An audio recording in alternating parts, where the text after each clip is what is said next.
Hi, ഇന്നത്തെ നമ്മുടെ hair 3 പേരുടേതാണ്. 3-ൽ 2 പേർക്ക് റൂട്ട് ടച്ച് വിത്ത് കെരാറ്റീനും ഒരാൾക്ക് പെർമനൻറ്റ് ബ്ലോ ഡ്രൈ വിത്ത് കെരാറ്റീനുമാണ് ചെയ്തിരിക്കുന്നത്. ഇതിൽ ആദ്യത്തെ ഹെയർ 2 വർഷമായിട്ടുണ്ട് ലാസ്റ്റ് നമ്മുടെ അടുത്ത് വന്ന് പോയിട്ട്. ഇപ്പം മൊത്തത്തിൽ 3 പ്രാവശ്യം വന്നിട്ടുണ്ട് നമ്മുടെ അടുത്ത്. ഇപ്പം ലാസ്റ്റ് വന്നത് 2 വർഷമായിട്ടുള്ള ഹെയറിൻ്റെ ക്ലിപ്പാണ് നമ്മൾ കാണുന്നത്. അപ്പോൾ ഒരുപാട് കേൾസില്ലാതാണ് ഇപ്പോൾ ഹെയർ കിളിർത്തിരിക്കുന്നതും. അതുപോലെ നല്ല ലെങ്ത് വെച്ചതുകൊണ്ട് കട്ട് ചെയ്തിട്ടുണ്ടായിരുന്നു. അപ്പോൾ നമ്മളിപ്പോൾ റൂട്ട് ടച്ചും കെരാറ്റീനും കൂടാണ് ചെയ്ത് കൊടുത്തിരിക്കുന്നത്. രണ്ടാമത്തെ ഹെയറും 6 മാസമായതാണ്. പെർമനൻറ്റ് ബ്ലോ ഡ്രൈ വിത്ത് കെരാറ്റീൻ ചെയ്ത നല്ല കേൾസുള്ള ഹെയറും ഷോർട്ടായിരുന്നു ഹെയർ. അപ്പോൾ ആ ഹെയറിന് ലെങ്ത് വെച്ചിട്ടുണ്ട്. ഇപ്പോൾ അത് റൂട്ട് ടച്ചും കെരാറ്റീനും മാത്രമാണ് ചെയ്തിരിക്കുന്നത്. മൂന്നാമത്തെ ഹെയർ നല്ല കേൾസുള്ള ഹെയറും ഹെയർ കളറൊക്കെ ചെയ്യുന്നത് കൊണ്ട് നല്ല ഡ്രൈനെസ് ഉള്ള ഹെയറാണ്. അപ്പോൾ ആ ഹെയർ നമ്മൾ ഫേസിന് ചേരുന്ന രീതിയിലാണ് കട്ട് ചെയ്തിരിക്കുന്നത്.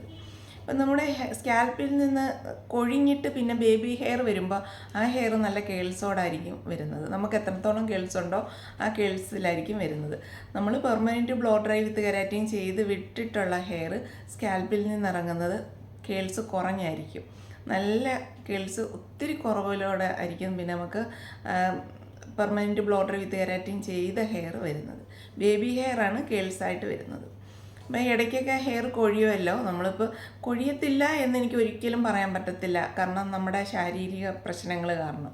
അപ്പോൾ നമുക്ക് വൈറ്റമിൻ ഡിയുടെ കുറവോ അങ്ങനെ എന്തെങ്കിലുമൊക്കെ കാരണങ്ങൾ കൊണ്ട് നമുക്ക് ഹെയർ കൊഴിയാം. അങ്ങനെ കൊഴിഞ്ഞിട്ട് കിളിക്കുന്നതാണ് കേൾസ്. അല്ലാത്തത് കേൾസ് ഇല്ലാത്തതേ വരത്തുള്ളൂ. കുറച്ച് കേൾസേ വരൂ.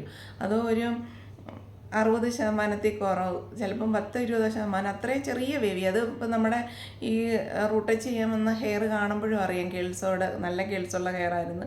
ഒത്തിരി കേൾസ് കുറഞ്ഞിട്ടാണ് വന്നിട്ടുള്ളത്. അപ്പം നമുക്ക് 3 പേരുടെ ഹെയർ ചെയ്തിരിക്കുന്നതാണ്. ഇതാണ് നമ്മുടെ ആദ്യത്തെ ഹെയർ. അപ്പം ഫസ്റ്റ് ടൈം വരുമ്പോൾ സ്മൂത്തനിങ് ചെയ്ത ഹെയർ ആയിരുന്നു. കുറച്ച് സ്മൂത്തനിങ് ചെയ്തതും കേൾസുള്ള ഹെയർ ആയിട്ടാണ് വന്നത്.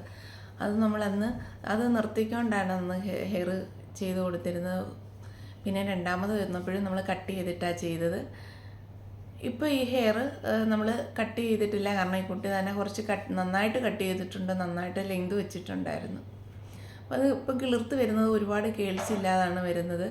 ഒരു കൊഴിച്ചിലില്ലാത്തത് കൊണ്ട് ബേബി ഹെയർ കൂടുതലില്ല, ബേബി ഹെയർ കുറവാണ്. അപ്പോൾ നന്നായിട്ട് ഹെയർ കൊഴിയുകയാണെങ്കിൽ ബേബി ഹെയർ കിളിർത്ത് വരും.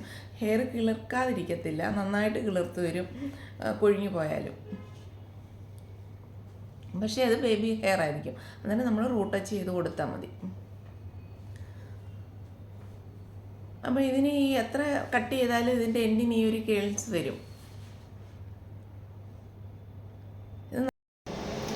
ഞാനിപ്പോൾ 3ാമത്തെ വട്ടമാണ് ഇവിടെ വന്ന് പെർമനൻറ്റ് ബ്ലോ ഡ്രൈ വിത്ത് കെരാറ്റീൻ ചെയ്യുന്നത്. ട്രൂലി സാറ്റിസ്ഫൈഡ് ആണ്. ഹെയർ ഗ്രോത്ത് നല്ലപോലെ ഉണ്ട്. അതുകൊണ്ട് ദൂരയിൽ നിന്ന് ഇവിടെ വന്ന് തന്നെ ചെയ്യാൻ അടിപൊളിയാണ്. ട്രസ്റ്റ്. ഇത് രണ്ടാമത്തെ ഹെയർ.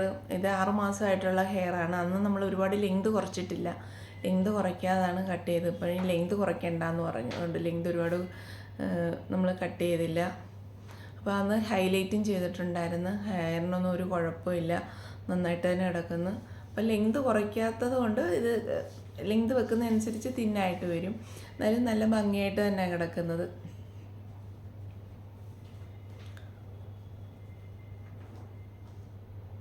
ഇത് മൂന്നാമത്തെ ഹെയർ നല്ല കേൾസുള്ള ഹെയറാണ്. ഡ്രൈനെസ്സും ഉണ്ട് ഹെയറിന്. അപ്പോൾ ഇത് അഴിച്ചിട്ടോടെ നടക്കാൻ ഇഷ്ടമുണ്ട്. അപ്പം അഴിച്ചിട്ട് കെട്ടാനും, കാരണം എപ്പോഴും ഇങ്ങനൊരു ക്ലിപ്പ് മാത്രം കുത്തി അങ്ങ് ചുരുണ്ട് മുകളിലേക്ക് അത് കയറുന്ന ടൈപ്പ് ഹെയറാണ്. അപ്പോൾ ഇത് നമ്മളെല്ലാം ചെയ്ത് കഴിഞ്ഞപ്പോഴത്തേക്കും നല്ല ഭംഗിയുള്ള ഹെയറായിട്ട് കെട്ടി, ചെറിയ വേവിയായിട്ട് കെട്ടി. അപ്പോൾ ഈ ഹെയറിന് ഇനി ഒരുപാട് കേൾസ് വരത്തില്ല, ഒരുപാട് കേൾസ് കുറഞ്ഞേ ഇറങ്ങത്തുള്ളൂ. നമ്മൾ ഇത് ഇടയ്ക്ക് വെച്ച് ഹെയർ കൊഴിയുവാണെങ്കിൽ കിളിർത്ത് വരുന്ന ബേബി ഹെയർ കേൾസ് കാണും. എല്ലാവർക്കും നമ്മുടെ വീഡിയോ ഇഷ്ടപ്പെട്ടെന്ന് വിശ്വസിക്കുന്നു. ഞാൻ ഗുരുവായൂർ ഷീബലക്ഷ്മി ബ്യൂട്ടി ക്ലിനിക്കിലുള്ളത് ഞായറും തിങ്കളുമാണ്. പെർമനൻറ്റ് ബ്ലോ ഡ്രൈ വിത്ത് കെരാറ്റീൻ ചെയ്യാൻ വേണ്ടിയിട്ടാണ് ഈ ഞായറും തിങ്കളും ഗുരുവായൂർ ഷീബലക്ഷ്മി ബ്യൂട്ടി ക്ലിനിക്കിലെത്തുന്നത്. ചൊവ്വ മുതൽ ശനി വരെ ഞാൻ ആലപ്പുഴ ജില്ലയിലെ കായംകുളത്തിനും അടൂരിനും ഇടയ്ക്കാണ് ചാരുമൂട്. ഞാൻ ചാരുമുട്ടിലാണ് ചൊവ്വ മുതൽ ശനി വരെ. ഞായറും തിങ്കളും ഗുരുവായൂർ ഷീബലക്ഷ്മി ബ്യൂട്ടി ക്ലിനിക്കിലും. ബുക്കിംഗ് അനുസരിച്ചാണ് ഞാൻ ഗുരുവായൂർ ഷീബലക്ഷ്മി ബ്യൂട്ടി ക്ലിനിക്കിൽ എത്തുന്നത്. അപ്പോൾ എല്ലാവരും വിളിക്കുക, ബുക്ക് ചെയ്യുക. നമ്മുടെ വീഡിയോ എല്ലാവർക്കും ഇഷ്ടപ്പെട്ടിട്ടുണ്ട്. ലൈക്ക് ചെയ്യണം, കമൻറ്റ് ചെയ്യണം, സബ്സ്ക്രൈബ് ചെയ്യണം. Thank you.